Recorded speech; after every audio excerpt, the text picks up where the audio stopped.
बिस्मिल्लाहिर्रहमानिर्रहीम। अस्सलाम वालेकुम। 10th क्लास, आज हमने जो टॉपिक स्टार्ट करने हैं वो है बाल एंड बाउल सिस्टम। ठीक है, बाल एंड बाउल सिस्टम। इसमें क्या है कि आप एक बाउल लेके ना उसके अंदर बॉल को रखें, ठीक है, और वहां से उसकी मोशन को स्टडी करेंगे, उसकी मोशन होती कैसे है। कहता है कि motion of ball in a semi circular bowl when displaced from one position to another simple harmonic motion. तो ये भी क्या है, बेसिकली सिंपल हार्मोनिक मोशन की ही एग्जांपल है। इसमें क्या कहता है कि सबसे पहले जो बॉल होती है वो पॉइंट ओ पे होती है, अपने लोएस्ट पॉइंट पे, बॉटम पे। यानी जब आप बॉल को बाउल के अंदर रखेंगे तो जारी बात है कि वो सबसे उसके बॉटम वाली जगह जो है वहां पे होगी, दरमियान में, यानी ठीक है। और कहाँ पे होगी, रेस्ट करनी होगी। कहता है कि जब आप उस बॉल के ऊपर कुछ फोर्स लगाते हैं, it downwards acting weight. The ball is equilibrium position as net force acting on the ball, it downwards acting weight. जब आप बॉल के ऊपर कोई जो है ना नेट फोर्स एक्ट नहीं कर रही है तो बॉल जारी बात है अपनी असल कंडीशन में ही है और वो वहां पे ही रहेगी। ठीक है, क्या कहता है कि जब आप इसको बॉल को आपने बाउल में रखा हुआ है और बाउल में रखने के बाद सारी बात है, ये कॉमन सी बात है कि बॉल जो है वो हमेशा बॉटम पे ही रहेगी। ठीक है, फिर नेक्स्ट आपने क्या करना है कि आप जब उसके अंदर, जब तक आप उस पर कोई फोर्स नहीं लगाएंगे, ठीक है, जब तक कोई फोर्स नहीं लगाएंगे तो बॉल क्या कहेगी, रेस्ट कंडीशन में ही रहेगी।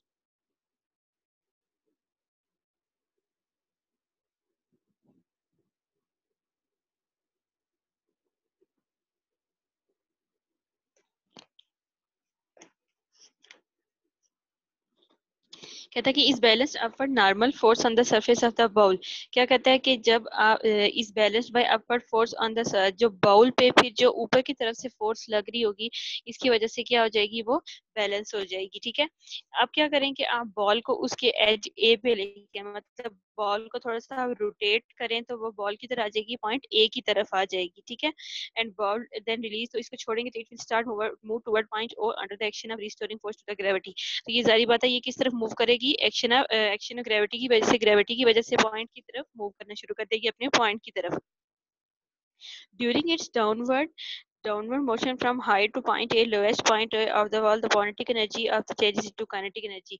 अच्छा, क्या कहता है कि जैसे इसकी जो डाउनवर्ड मोशन होगी हाईएस्ट पॉइंट से जब ये लोएस्ट पॉइंट की तरफ आएगी तो इसकी जो पोटेंशियल एनर्जी है वो किस में कन्वर्ट हो जाएगी, काइनेटिक एनर्जी में। किस में कन्वर्ट हो जाएगी, काइनेटिक एनर्जी में। तो the ball will not stop at point और due to inertia, it will continue to move on the other edge B and decrease velocity.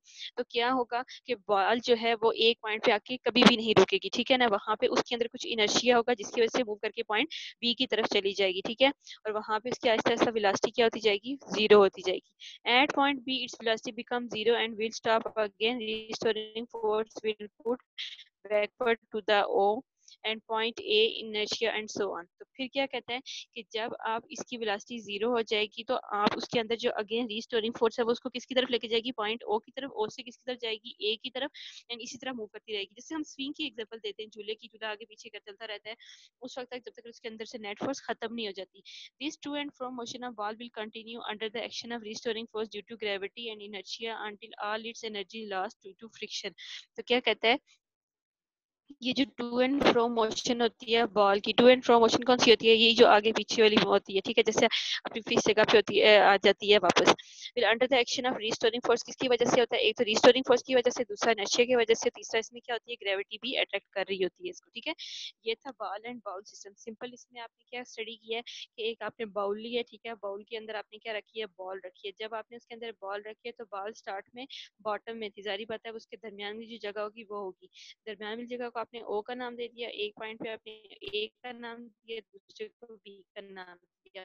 Start में जब आपने कोई फोर्स नहीं लगाई, बॉडी रेस्ट कंडीशन में है, रेस्ट कंडीशन जैसे पॉइंट ओ पे थी। ठीक है, इसके बाद जब आपने थोड़ा सा बॉल को मूव किया तो बॉल ने क्या किया कि वहां से मूव करके पॉइंट ए की तरफ चली गई है। ठीक है, जब ए की तरफ गई है तो वहां पे उसके अंदर क्या था, कुछ काइनेटिक एनर्जी जो थी इसकी, वो पोटेंशियल एनर्जी थी, किसमें कन्वर्ट होगी, काइनेटिक एनर्जी में।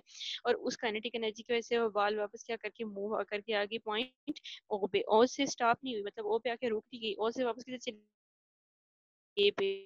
ए ये कि उसके अंदर कुछ इनर्शिया था। ठीक है, इनर्शिया की वजह से वो कंटिन्यूसली क्या कर रही थी, मूव कर रही थी, ओ से ए की तरफ, ओ से ओ की तरफ, ओ से वापस बी की तरफ। इस तरह ये प्रोसेस चलता रहा है। तो ये क्या हो गया, ball and bowl system. Next जो आपका टॉपिक है वो है डैम्प्ड ऑसिलेशन। क्या है, डैम्प्ड ऑसिलेशन कहता है आइडियल सिंपल हार्मोनिक मोशन जो है ये इसको डिस्प्लेस करें जब इक्विलिब्रियम पोजीशन से, तो एक must keep vibrating back and fourth इंडेफिनिटली under the action of restoring force with a constant period of time and amplitude. कहता है कि जब सिंपल हार्मोनिक मोशन जो एक सिस्टम है उसको आप डिस्प्लेस करें अपनी इक्विलिब्रियम पोजीशन से, ठीक है, मतलब जब वो रेस्ट कंडीशन में हो आप उसको हिला दें, ठीक है, जैसे अभी आपने स्विंग की एग्जांपल पढ़ी थी, फिर वो पेंडुलम की पढ़ी थी, अभी आपने बॉल एंड बाउल सिस्टम की एग्जांपल पढ़ी है। इसका कहता है कि पहले अगर ये रेस्ट कंडीशन में हो, लेकिन जब आप इनको हिला देते हैं थोड़ा सा, must keep vibrating back and forth, तो इसकी वजह से to and fro motion produce हो जाती है इसमें, ठीक है, और ये होती है किसकी वजह से, रीस्टोरिंग फोर्स की वजह से, और उसके क्या होता है, उसका एक स्पेसिफिक टाइम और एम्पलीट्यूड होता है, ठीक है। But in actual practice the but in actual practice but in actual practice this does not happen as so resistive force come into play and distort its motion। लेकिन हकीकत में ऐसा नहीं होता, क्यों, क्योंकि जो हमने इसकी फोर्स लगाई होती है, हम जो फोर्स लगाते हैं इसकी वजह से इसको कुछ ना कुछ रेजिस्टिव फोर्स भी इसको फेस करनी पड़ती है, कुछ ना कुछ ऐसी मोशन जो होती है जिसको डिस्टर्ब करती है, ठीक है, कुछ ना कुछ ऐसी मोशन होती है जो इसको डिस्ट्रैक्ट कर रही होती है। दस amplitude simple harmonic oscillator become progressively smaller and its energy is lowest to overcome these fractional forces। तो यही वजह है कि आहिस्ता आहिस्ता जो इस फोर्स इसको रोक रही होती है, जिसकी वजह से प्रोग्रेसिवली स्लोली आहिस्ता आहिस्ता क्या होता है कि उसकी एनर्जी बिल्कुल क्या हो जाती है, कम हो जाती है, खत्म हो जाती है। This reduction in amplitude and simple harmonic oscillator due to loss of energy in doing work against friction. तो यही जो एनर्जी होती है, जो लॉस ऑफ एनर्जी होता है, मतलब कि जिसकी वजह से बॉडी पहले क्या कर रही थी, मूव कर रही थी, उसकी वजह से जो उसके अगेंस्ट फ्रिक्शन आई है, मतलब बॉडी अपनी एक जगह से मूव करके दूसरी जगह गई है, उसको जिस फोर्स को फेस करना पड़ा, रेजिस्टिव फोर्स को फेस करना पड़ा है, वो ही बेसिकली क्या थी, डैम्प्ड ऑसिलेशन होती है। मतलब कि जब आप बॉडी को एक जगह से दूसरी जगह मूव करवाते हैं, मूव करवाने के बाद बॉडी में कुछ फ्रिक्शन प्रोड्यूस हो जाती है, मतलब कुछ रुकावटें आ जाती है, जो रुकावटें होती है वो बेसिकली हमारे पास क्या होती हैं, क्या नाम है, डैम्प्ड ऑसिलेशन कहलाती हैं। रुकावटें बेसिकली क्या कहलाती हैं, डैम्प्ड ऑसिलेशन कहलाती हैं। डैम्प्ड ऑसिलेशन की डेफिनेशन क्या है कि oscillation of a system in the presence of resistive force are called damped oscillation. कि किसी भी सिस्टम में जो रेजिस्टिव फोर्स की प्रेजेंस है, मतलब रेजिस्टिव फोर्स की मौजूदगी है, वो बेसिकली क्या कहलाती है, ऑसिलेशन। क्या कहलाती है, ऑसिलेशन, ठीक है। although damping cause loss of energy but some damping is initially used। कहता है कि बास्ट टाइम क्या होता है कि जो होती है डैम्पिंग होती है, इससे एनर्जी का बहुत नुकसान होता है। Usually decrease the amplitude vibration over time. तो बाज़ दफ़ा ये किस लिए भी इस्तेमाल की जाती है कि इससे आप तो टाइम को कम कर सकें या फिर आपकी एम्पलीट्यूड की वाइब्रेशन को आप क्या कर सकें, कम कर सकें, ठीक है। For example damping spring balance provide more accurate result. तो कहता है कि अगर स्प्रिंग की स्प्रिंग बैलेंस है उसका, उसकी वजह से आपको एक्यूरेट रिजल्ट मिल सकता है। कार सस्पेंशन और डैम्पिंग में using shock observer to stop them from the bouncing of long time at it passes over the bump on the. कहता है बाज़ दफ़ा क्या होता है कि कार वो स्पीड में चल रही होती है, उसमें भी शॉक्स लगे हुए होते हैं, अचानक ब्रेक लगाने से जो ऊपर नीचे जैसे होती है ना कार, तो इसको हम क्या कहते हैं, ये भी किसकी वजह से होता है, डैम्प्ड ऑसिलेशन की वजह से। Drummer use extra damping pad to control the loudness. और ये जो ड्रमर्स होते हैं, जो बीट वगैरह, ये जो ढोल वगैरह बजा रहे थे, ये भी क्या करते हैं, डैम्पिंग पैड यूज करते हैं लाउडनेस ऑफ साउंड के लिए, ताकि इसमें से क्लियर आवाज क्या सके, आ सके। और ये भी किसकी एग्जांपल है, डैम्प्ड ऑसिलेशन की, ठीक है। क्लियर है डैम्प्ड ऑसिलेशन। डैम्प्ड ऑसिलेशन क्या है, आप किसी भी सिस्टम में सिंपल हार्मोन, किसी भी सिस्टम में जब आप कोई मोशन प्रोड्यूस करवाते हैं तो उसमें रेजिस्टिव फोर्स आ जाती है, यानी कुछ रुकावट आ जाती है, वो रुकावट ही बेसिकली क्या कहलाती है, डैम्प्ड ऑसिलेशन, ठीक है। आगे है वेव मोशन। नेक्स्ट कौन सा टॉपिक है, वेव मोशन।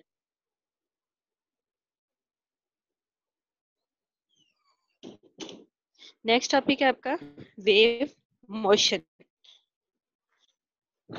वेव मोशन क्या कहता है कि जब आप किसी स्टोन को एक पाउंड में, मतलब तालाब में फेंकते हैं, तो क्या होता है, उसकी वजह से कुछ वेव्स बन जाती हैं, ठीक है, कुछ ये सर्कल, सेमी सर्कल वेव्स बनती हैं कुछ सर्कल के फॉर्म में। तो by gaining the energy from stone, water molecule near the stone are temporary displaced from their mean position, start vibrating up and down. होता किसकी वजह से है, ये बेसिकली क्यों होता है या कैसे होता है कि जैसे ही आप स्टोन फेंकते हैं तो इसकी जो एनर्जी होती है स्टोन की, वो अपनी जगह से क्या करती है, मूव करना शुरू कर देती है। स्टोन की जो एनर्जी होती है वो अपनी जगह से क्या करना शुरू कर देती है, मूव करना शुरू कर देती है, ठीक है, अप एंड डाउन हो जाती है, जिसकी वजह से वहां पे क्या होती है, वेव्स बनना शुरू हो जाती है। यही जो वेव्स होती हैं ये ट्रांसफर करती हैं एनर्जी को एक मालिक्यूल को दूसरे मालिक्यूल से, ठीक है, एनर्जी के एक मालिक्यूल को दूसरे मालिक्यूल से, सो ऑन। इस तरह क्या होता है कि पहले एक मालिक्यूल में कन्वर्ट होती है, इससे दूसरे में, दूसरे से तीसरे में, ठीक है। In this way all water molecules on the surface of pond start vibrating and give rise to water waves spreading outward in the form of circular ripples। इसकी वजह से क्या होता है कि जो वाटर मॉलिक्यूल्स होते हैं पाउंड में वो स्टार्ट क्या वाइब्रेटिंग करना स्टार्ट कर देते हैं, ठीक है। इनकी वाइब्रेशन की वजह से क्या होता है कि पहले मॉलिक्यूल से दूसरे में जाती है, दूसरे से तीसरे में, तीसरे से चौथे में, इनकी वजह से आहिस्ता आहिस्ता सारे मॉलिक्यूल में क्या होना शुरू हो जाती है, कन्वर्ट होना शुरू हो जाती है, ठीक है। इस तरह आपका फिर जो पाउंड होता है उसके करीब जो है ना एक सर्कल बन जाता है वेव्स का। तो अगर कहता है कि अगर वो जो आपकी वेव्स बन रही हैं उसमें आप क्या कर दें, एक पीस ऑफ वुड डाल दें, पीस ऑफ वुड उन रिपल्स में, वो जो सर्कल्स बन रहे होते हैं, तो क्या होगा कि आपकी जो वुड है या जो भी आप चीज डालते पीस, आपने वो क्या ऑब्जर्व करेंगे, वो अप एंड डाउन मूव करेगा, सिंक नहीं करेगा, डूबेगा नहीं उसमें, क्या करेगा, ऊपर नीचे मूव करना शुरू कर देगा। How does not move along the waves, लेकिन मूव्स के वेव्स के साथ बहना नहीं शुरू करेगा, बस उस सर्कल में क्या करेगा, ऊपर नीचे मूव करना शुरू कर देगा। This energy upper energy due to motion of the wood is due to energy provided by the passing under it. ये उसको एनर्जी किसकी वजह से मिल रही होगी, जो आपकी जो वेव्स है ना उसमें जो एक वेव में एनर्जी है वो दूसरे में ट्रांसफर कर रही होगी, दूसरी तीसरी वेव में, तो इसकी वजह से वो क्या करेगी, डूबेगी नहीं बल्कि ऊपर नीचे मूव करती रहेगी। Similarly when a free end of rope is moved up and down energy provided by the hand disturb the particle. तो इसी तरह क्या करता है कि जब आप इस रस्सी के एक सिरे को पकड़कर तो आप क्या करते हैं कि इसको मूव करते हैं, तो वो जो एंड तक है ना बिल्कुल एंड तक चला जाता है वहां तक। इसकी वजह से, किसकी वजह से, कि जो आपके हाथ के पास जो रस्सी के मॉलिक्यूल से आपने उनको मूव किया, उसने एनर्जी फौरन सेकंड को ट्रांसफर की, सेकंड एंड थर्ड को, एंड सो ऑन। इस तरह क्या हुआ कि ये प्रोसेस कंटिन्यू हो गया बिल्कुल एंड तक, यहाँ तक कि वो रस्सी के आखिरी सिरे तक पहुंच गया, ठीक है। इसकी डेफिनेशन में क्या है कि wave motion is vibratory disturbance through a medium in which energy is transfer from one point to another when there is no direct contact between the points. कहता है कि वेव मोशन बेसिकली क्या vibratory disturbance है, मतलब उसके molecules को disturb कर देता है, उसके मॉलिक्यूल्स को हिला देता है ट्रैवलिंग थ्रू अ मीडियम, लेकिन इसके लिए उसको मीडियम की जरूर होती है, मतलब उसको एक जगह से पास करने के लिए दूसरी जगह पे जाने के लिए जरूरत पड़ती है। In which energy transfer from one point to another, इसमें क्या होता है, एनर्जी एक जगह से दूसरी जगह ट्रांसफर होती है when there is no direct contact between them, जबकि इनका पॉइंट के दरमियान कोई डायरेक्ट कांटेक्ट नहीं होता, ठीक है। फिर भी क्या होती है, एनर्जी एक पॉइंट से दूसरी तरफ ट्रांसफर हो जाती है। In other words we can say that wave motion can transfer energy without transferring matter from one point. Basically मतलब ये है कि हम ऐसे भी कह सकते हैं कि वेव मोशन जो होती है उसमें एनर्जी क्या होती है, ट्रांसफर होती है एक मैटर से या एक पॉइंट से दूसरे पॉइंट तक विदाउट ट्रांसफरिंग मैटर, मतलब मैटर को ट्रांसफर नहीं करना पड़ता। जैसे अभी मैंने आपको रोप की एग्जांपल दी है कि आपके जब उसको जर्क देते हैं तो जो आपके हाथ के पास मॉलिक्यूल होते हैं सिर्फ उसमें वाइब्रेशन क्रिएट होती है, और वही वाइब्रेशन आगे एक मॉलिक्यूल से दूसरे में जाती है, आपको उसका दूसरा सिरा पकड़ के उसको मूव करने की जरूरत नहीं पड़ती है, वो मॉलिक्यूल खुद अपनी एनर्जी क्या करते रहते हैं, ट्रांसफर करते रहते हैं, ठीक है। आगे है कैरेक्टरिस्टिक्स ऑफ वेव मोशन। अब जो आपने वेव मोशन पढ़ा इसकी कुछ कैरेक्टरिस्टिक्स भी हैं। पहली कैरेक्टरिस्टिक पहली कैरेक्टरिस्टिक क्या है कि wave motion is periodic disturbance which is produced in a medium by some external force. क्या कहता है कि जो वेव मोशन है, wave motion is a periodic disturbance which is produced in a medium by some external force. कहता है कि जो आपकी वेव मोशन है जब इसमें डिस्टर्बेंस प्रोड्यूस होती है किसकी वजह से, किस मीडियम में, कि जब आप उस पर कोई एक्सटर्नल फोर्स अप्लाई करते हैं, ठीक है। मीडियम में क्या करते हैं, जब कोई आप एक्सटर्नल फोर्स अप्लाई करते हैं तो उसका पीरियड क्या हो जाता है, डिस्टर्ब हो जाता है। सेकंड क्या है कि if wave motion the particle of medium do not move from one point to another, they only vibrate about their fix position passing on energy they possess from particle to particle. तो वही बात आ गई कि जो particle होते हैं medium के वो क्या करते हैं, मीडियम मूव नहीं करता, पार्टिकल्स मूव करते हैं, ठीक है। मीडियम एक ही जगह पे रहता है, वो वहीं फिक्स रहता है, वो मूव नहीं करता। दे only vibrate about their fix position and passing energy. अच्छा, इसमें ये नहीं होता कि मॉलिक्यूल क्या होता है कि एक जगह से मूव करके दूसरी जगह पे चला जाए, ऐसे नहीं होता। मॉलिक्यूल्स क्या करते हैं, अपनी जगह पे ही मूव करते रहते हैं, वाइब्रेट करते हैं, अप एंड डाउन, लेफ्ट और राइट मूव करते हैं, ठीक है। तो उनकी वाइब्रेशन की वजह से एक एनर्जी से दूसरे मॉलिक्यूल में क्या होती है, एनर्जी ट्रांसफर होती है। ये नहीं होता कि जो मॉलिक्यूल आपके हाथ के पास है वो मूव करके वो एंड पे चला जाए, ऐसे नहीं होता। मॉलिक्यूल्स अपनी जगह पे ही रहते हैं, मॉलिक्यूल्स की वाइब्रेशन की वजह से ट्रांसफर होते हैं, पहले से दूसरे में ट्रांसफर होगा, दूसरे से तीसरे में। मॉलिक्यूल्स मूव करके एंड तक नहीं जाएंगे, ठीक है। ये पार्टिकल से पार्टिकल में ट्रांसफर होता है। Wave travel at the speed same in all direction. तो मतलब कि जो पहले की स्पीड होती है इसी तरह क्या होती है, इसकी स्पीड क्या होती है, सेम होती है, हर डायरेक्शन में चेंज नहीं हो सकती, ठीक है। Wave motion transfer energy from one point to another without transfer matter. वही वाली बात वापस आ गई है कि विदाउट मैटर के ट्रांसफर किए ये क्या कर देते हैं, अपनी एनर्जी ट्रांसफर कर देते हैं। क्लियर। आगे आपके टॉपिक है टाइप्स ऑफ वेव्स। कौन सा है, टाइप्स ऑफ वेव्स। कहता है कि on the basis of mode of production waves are classified into two. दो है वेव्स, कौन कौन सी, एक इलेक्ट्रोमैग्नेटिक वेव्स और दूसरी कौन सी है, मैकेनिकल वेव्स।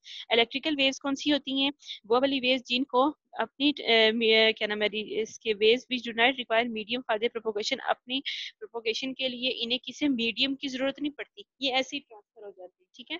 जैसे एक्सरे, टेलीविजन, ये सब जो होती है। और मैकेनिकल वेव्स कौन सी होती हैं, waves which need do not require which require medium for the propagation. लेकिन इनको अपने प्रोडक्शन और प्रोपोगेशन के लिए किसी जरिए की जरूरत पड़ती है, जैसे water and string serve as a medium, such waves are called mechanical waves. ऐसी जो क्या है, जैसे ये वाटर है, तो वाटर क्या है, अब किसी चीज पे से पानी गुजरेंगे, आपको इसको किसी मीडियम की जरूरत होगी ना, तो उसमें से क्या करेगा, पानी मूव करेगा, ठीक है। ये आपकी क्या होगी, मैकेनिकल वेव्स और इलेक्ट्रोमैग्नेटिक वेव्स। ये किसकी थी, टाइप्स थी। अब मैकेनिकल वेव्स की आगे दो मजीद टाइप्स हैं, ठीक है।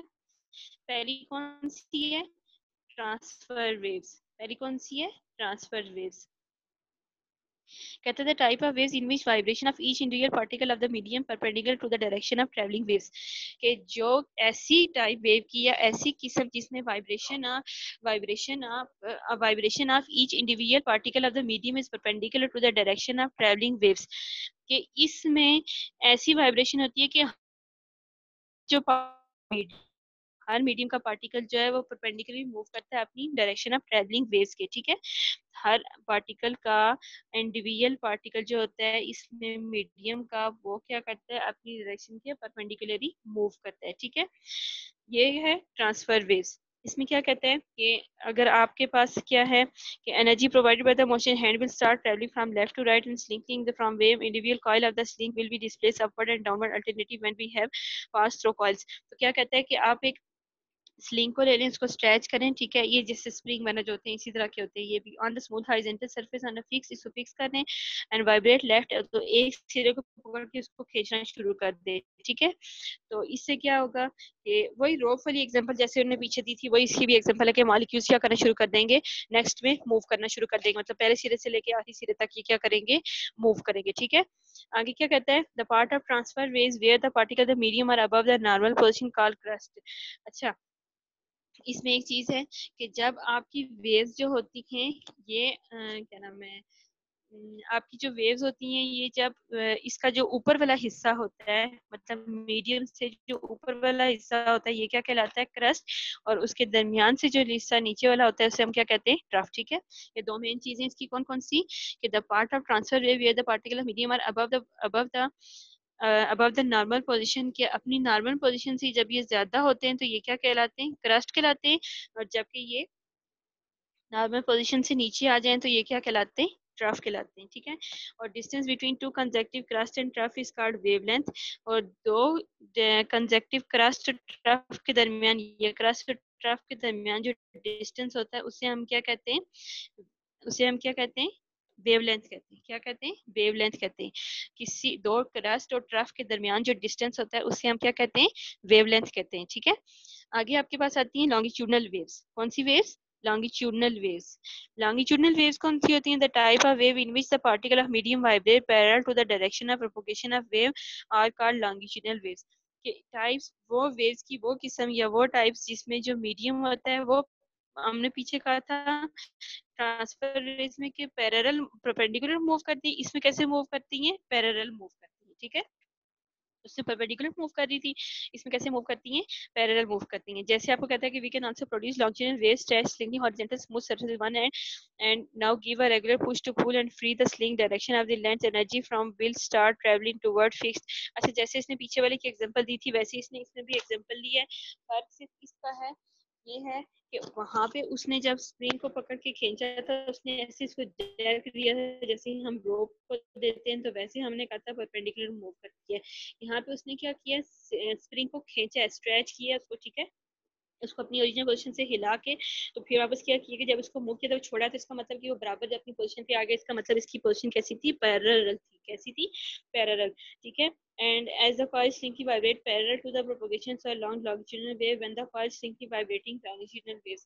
तो इसमें क्या हुआ था चला कि जिस तरह आपने पीछे वाली एग्जांपल में पढ़ा था कि जब आपने उसको जैक किया तो वो अप एंड डाउन मूव किया, जिससे हमें पता चला कि उसमें परपेंडिकुलर वाइब्रेट करता है, ठीक है।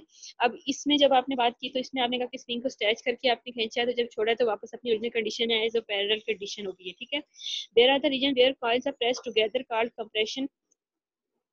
There are the region where coils are pressed together called compression and other region where the separate called rarefaction। अब इसमें दो मेन चीजें कि ऐसा जब वाइब्रेटिंग बॉडी लॉन्गिट्यूडनल वेव्स में जो रीजन होता है जहाँ पे जब हम उसको कंप्रेस करते हैं, ठीक है, प्रेस तो होता है, प्रोसेस कहलाता है कंप्रेशन, ठीक है। और जब हम उनको खींचते हैं, स्ट्रेच करते हैं तो वो पार्ट क्या कहलाता है, रेयरफ्रैक्शन। क्या कहलाता है, रेयरफ्रैक्शन। क्लियर, ठीक है। आगे आपके पास जो नेक्स्ट टॉपिक है वो है characteristics of wave parameter. Characteristics of wave parameters, ठीक है। इसमें क्या कहता है कि आप इसमें कुछ क्वांटिटीज के बारे में पढ़ेंगे। इसमें एक है वेवलेंथ है, दूसरा एम्पलीट्यूड है, साइकिल है, कंप्रेशन है, रेयर फ्रैक्शन है। ये कुछ इसकी प्रॉपर्टीज हम इसमें क्या करेंगे, स्टडी करेंगे, कुछ कैरेक्टरिस्टिक्स हैं इसकी। वेवलेंथ है तो वेवलेंथ की डेफिनेशन में ऑलरेडी आपको बता चुकी हूँ कि क्या है, distance between two consecutive crust and trough is called wavelength, ठीक है ना। कि जो क्रस्ट और ट्रफ के दरमियान का जो रास्ता होगा या दरमियान का जो फासला होगा उसे हम क्या कहते हैं, वेवलेंथ कहते हैं, ठीक है। अब वेवलेंथ भी दो तरह की होती है, एक कंसेक्टिव होती है, दूसरी रेयर फ्रैक्शन होती है। जैसे अभी आपने ऊपर पढ़ी है कि क्या कहता है कि trough in case of transfer way the distance between two consecutive compression और rarefaction in called longitudinal and wavelength. तो कहता है क्रस्ट और ट्रफ के दरमियान का जो डिस्टेंस होता है, कंप्रेशन कंप्रेशन और rarefaction in case of longitudinal waves के लिए तो वो क्या कहलाती है, वेवलेंथ कहलाती है, ठीक है। आगे है एम्पलीट्यूड। एम्पलीट्यूड क्या होता है कि when a wave pass from medium the particle of medium get displaced temporary from original position. तो एम्पलीट्यूड बेसिकली क्या है कि जब कोई वेव किसी मीडियम से गुजरती है तो वो वहां के पार्टिकल्स को कुछ देर के लिए क्या करती है, डिस्टर्ब कर देती है, डिस्प्लेस कर देती है अपनी ओरिजिनल पोजीशन, मतलब अपनी असली जगह से उनको हिला देती है। तो वो क्या है, एम्पलीट्यूड है। The maximum displacement of the particle of medium from their original position is called amplitude. तो जो पार्टिकल अपनी ओरिजिनल जगह छोड़ के दूसरी जगह पे मूव करते हैं तो उनका एक जगह से दूसरी जगह मूव करना जो डिस्टेंस है वो बेसिकली आपका क्या कहलाता है, एम्पलीट्यूड, ठीक है। क्या है एम्पलीट्यूड, कि जब कोई वेव किसी मीडियम से गुजरती है तो वो वहां के पार्टिकल्स को क्या करती है, डिस्टर्ब कर देती है, ठीक है। डिस्टर्ब करने की वजह से जब पार्टिकल एक जगह से मूव करके दूसरी जगह पे जाते हैं तो दरमियान जो फासला आता है उस फासले को हम क्या कहते हैं, एम्पलीट्यूड। क्लियर। आगे है cycle. A crest and adjacent trough together to form a cycle which is also equal to a wavelength. वही वाली बात है कि जो वेवलेंथ है वही इसकी क्या कहलाती है, साइकिल भी कहलाता है। मतलब क्रस्ट और ट्रफ को मिला दिया जाए तो आपके पास क्या बन जाएगी, एक साइकिल बन जाएगा, ठीक है।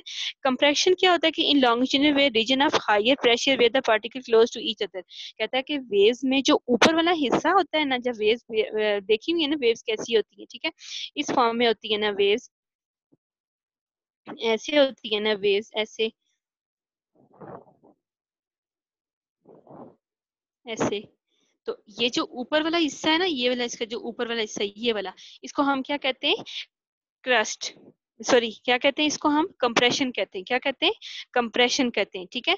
हम इसको क्या कहते हैं, कंप्रेशन, ठीक है। और इसी तरह इन लंक्चन जो लोअर पार्ट होता है हम इसको क्या कहते हैं, रेयर फ्रैक्शन कहते हैं। क्या कहते हैं, रेयर फ्रैक्शन, ठीक है। जो नीचे वाला हिस्सा होता है उसको हम क्या कहते हैं, रेयर फ्रैक्शन। अपर पार्ट को क्या कहते हैं, कंप्रेशन, और नीचे वाले पार्ट को क्या कहते हैं, रेयर फ्रैक्शन।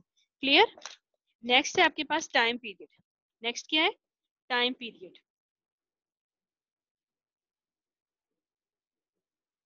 कहता है time required for complete wave to pass through a specific point in a medium is called time period. तो टाइम पीरियड है तो मतलब अपने नाम से ही जाहिर है कि किसी चीज के लिए स्पेसिफिक वक्त का होना, ठीक है। तो कहता है कि time required for a complete wave to pass through a specific point in a medium is called time period. कि वो टाइम जहाँ पे वेव एक मीडियम के पास से गुजर जाए और उसका एक स्पेसिफिक टाइम हो, मतलब 1 मिनट और 1 सेकेंड हो, बस उस टाइम में वो वहां से क्या कर जाए, गुजर जाए, तो वो क्या कहलाता है, उसका टाइम पीरियड कहलाता है, ठीक है। नेक्स्ट है आपके पास frequency, the number of wave passing through a point second. अच्छा, अब टाइम आपके पास होना चाहिए 1 सेकेंड, और 1 सेकेंड में जितनी वेव्स गुजरेंगी वहां से वो उसकी क्या कहलाएगी, frequency. Number of waves passing through point in 1 second, मतलब कि 1 सेकेंड में किसी भी पॉइंट से जितनी भी वेव्स गुजर जाए वो आपके पास क्या है, फ्रीक्वेंसी है, ठीक है। और फ्रीक्वेंसी किसकी इक्वल होती है, F is equal to 1/t। F is equal to 1/t।